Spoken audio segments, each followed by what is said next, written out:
도널드 트럼프 행정부가 출범하면서 그동안에 조 바이든 정부가 미중 간의 구축해 운영해 오던 부문별 대화 채널이 완전 중단될 것으로 보입니다. 대신 트럼프 행정부는 시진핑 측과 직접 대화하는 쪽을 택하겠다는 것입니다.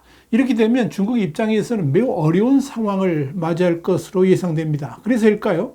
시진핑 중국 국가주석은 2025년은 중국이 매우 어려운 상황을 맞이할 것으로 보인다. 이렇게 시인해서 관심을 모았습니다. 와이타임스가 지금 이 상황을 추적해 봤습니다. 지금 시작합니다.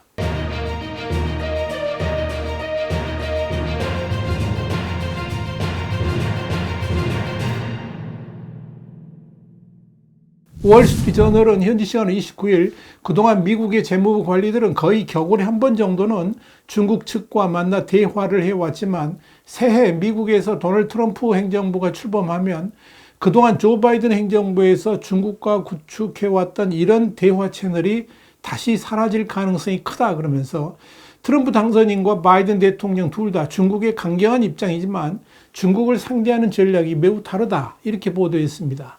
월저널은 트럼프 당선인이 2017년 첫 임기를 시작하기 전 양국 간에는 90개가 넘는 공식 대화 채널이 있었지만 그가 임기를 마칠 때쯤에는 사실상 전부 없었다 그러면서 트럼프 당선인은 그런 대화는 중국이 미국 노동자와 기업의 해로운 정책은 실질적으로 바꾸지 않으면서 미국을 끝없는 대화로 끌어들이는 수단으로 이용한다고 여겼다. 이렇게 짚었습니다. 월저널은 그러나 바이든 행정부는 전략적 경쟁으로 악화된 이 양국 관계를 개선하기 위해 최근 몇 년 동안에 중국 정부와 대화를 재개해 왔으며 경제, 금융, 안보, 기후변화 등 다양한 주제를 다루는 22여 개의 고위급 채널을 구축했다 그러면서 그러나 미국과 중국의 외교 전문가들은 트럼프 행정부가 이런 채널을 유지하지 않을 것으로 예상한다라고 전했습니다. 이와 관련해서 캐롤라인 레빗 트럼프 정권 인수팀 대변인은 중국이 제조업을 비롯한 미국의 이해관계에 피해를 주고 있다 그러면서 이 미국민들은 트럼프 대통령이 중국에 맞서고 중국산 제품에 관세를 부과하고 미국을 다시 강하게 만들기를 바라며 그를 선출했기 때문에 트럼프는 그렇게 할 것이다. 이렇게 밝혔습니다. 그러나 바이든 정부 재무부의 국제 담당 차관보인 제이 샴보는 미중 간의 대화 채널은 미국의 우려사항을 중국에 전달함으로써 다양한 문제들을 해결하기 위한 단초를 마련할 수 있었다면서 트럼프 행정부도 이런 대화 채널이 지속되기를 바란다라고 말했습니다. 이와 관련해서 월스트리트저널은 반면 중국은 미국과 대화가 자국 이익에 항상 부합한다고 보며 반복되는 대화 장치에서 얻을 수 있는 예측 가능성을 선호한다라고 분석했습니다.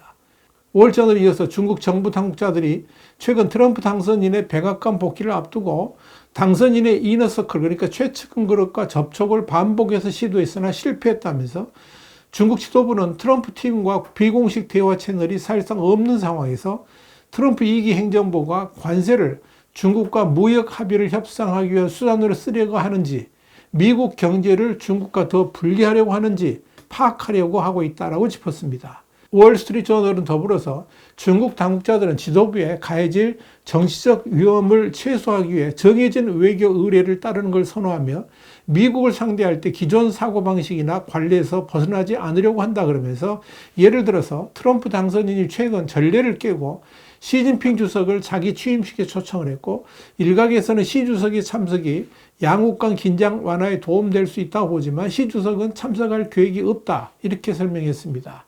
여기에 대해서 월스트리트저널은 사내 정통한 한 소식통을 인용해서 트럼프 팀이 공식 외교 채널을 거치기보다는 시 주석의 비서실장격인 차이치 공산당 중앙판공점 주임 등 시 주석의 핵심 참모들과 직접 소통하고 싶다는 의사를 중국 측에 전달했다 그러면서 이런 제안은 관례에서 크게 벗어나는 것으로 중국 정부가 받아들일 준비가 되지 않았다라고 평가를 했습니다.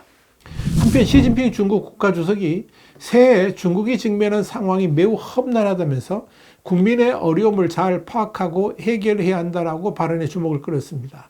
중국 공산당 기관지인 인민일보는 28일 시 주석은 지난 26일과 27일 열린 공산당 중앙정치국 민주생활회의를 주재하면서 내년 개혁, 발전, 안정고합이 매우 힘들고 무겁다라고 말했다. 이렇게 보도를 했습니다. 시진핑 주석은 이어서 각급 지도 간부는 당의 기층과 대중 속으로 깊이 파고들어 조사와 연구를 강화하고 인민대중의 위급한 재난과 근심을 명확히 하며 기층에서 시급히 해결해야 될 문제를 명확히 파악해 맞춤형으로 연구하고 해결해야 한다라고 강조를 했습니다. 시 주석은 또한 2024년의 선거에 대해서는 연초부터 국내 정세가 가져온 도전에 맞서 당 중앙이 단결, 당과 전국 모든 민족을 이끌어 침착하게 대응하고 종합적으로 정책을 시행해서 경제 사회 발전의 주요 목표와 임무를 순조롭게 완수했다라고 평가했지만 내년의 경기 부양 노력에 대해서는 구체적으로 언급하지는 않았습니다. 다만 시 주석은 전면적으로 개혁을 심화하고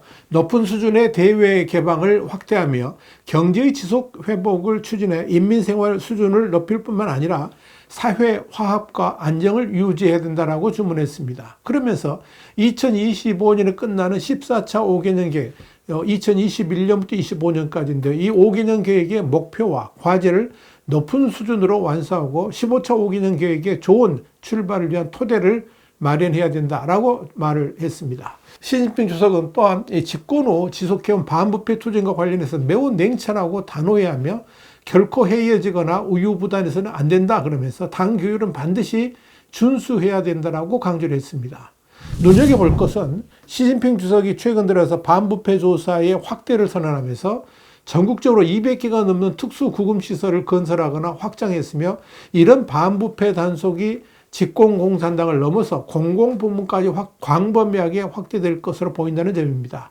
CNN 현지 시간 28일 시진핑은 2012년 집권한 이래 뇌물과 불성실 행위에 대한 광범위한 조사를 펼치면서 당과 군부에 대한 통제력을 강화하는 도구로 삼았고 이를 활용해서 전례 없는 속도와 규모로 부패한 공무원과 정치적 라이벌들을 무너뜨렸다면서 삼선을 넘어 영구 집권으로 향해 나가는 시진핑 입장에서 반부패 수사 확대를 공산당 내부를 넘어 전 사회 계층 전반으로 넓히려 하고 있다라고 짚었습니다.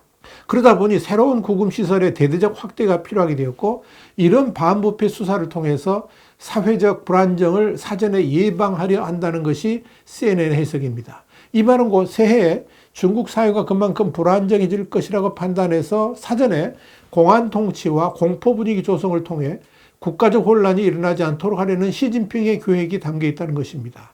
여기에 대해서 CNN은 시진핑의 구금시설 확대 조치는 시진핑 통치하에서 사회 전반에 대해서 공산당의 통제가 더욱 강화되는 또 다른 사례라고 그러면서 이 시진핑은 수십 년 만에 가장 강력하고 권위적인 지도자다 이렇게 꼬집었습니다.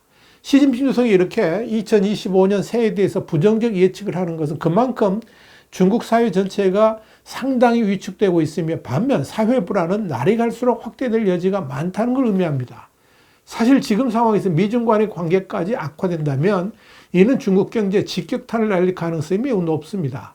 중국이 미국으로의 수출을 제대로 할 수 없다면 당장 중국의 산업활동이 대폭 위축될 것입니다. 이는 당장 중국 경제 전반의 틀을 완전히 무너지게 할 수도 있습니다. 시진핑 주석이 2025년 새해 개혁과 발전, 안정과업이 힘들고 무겁다라고 인정을 한 것 자체가 사실은 매우 이례적입니다. 이제까지 시 주석이 이런 식으로 중국의 미래를 부정적으로 내다본 적이 없다고 해도 과언이 아니기 때문입니다. 그만큼 시 주석 스스로도 위기의식을 느끼고 있다는 의미일 것입니다. 그런데 뭐니 해도 시진핑 주석이 가장 두려워하는 것은 미중 관계 위기로 인해서 유발되는 경제적 불확실성이 가져올 사회 불안입니다. 그래 안 해도 중국 경제가 디플레이션의 늪에 빠져가지고 허우적대고 있는데 이런 상황에서 중국의 숨통이라 할 수 있는 수출마저 무너진다면 이는 한마디로 대책이 없어집니다. 그럴 경우 그동안 참고 참았던 중국 인민들이 특히 중국의 젊은 청년들이 반 시진핑 시위를 벌일 가능성도 농후합니다.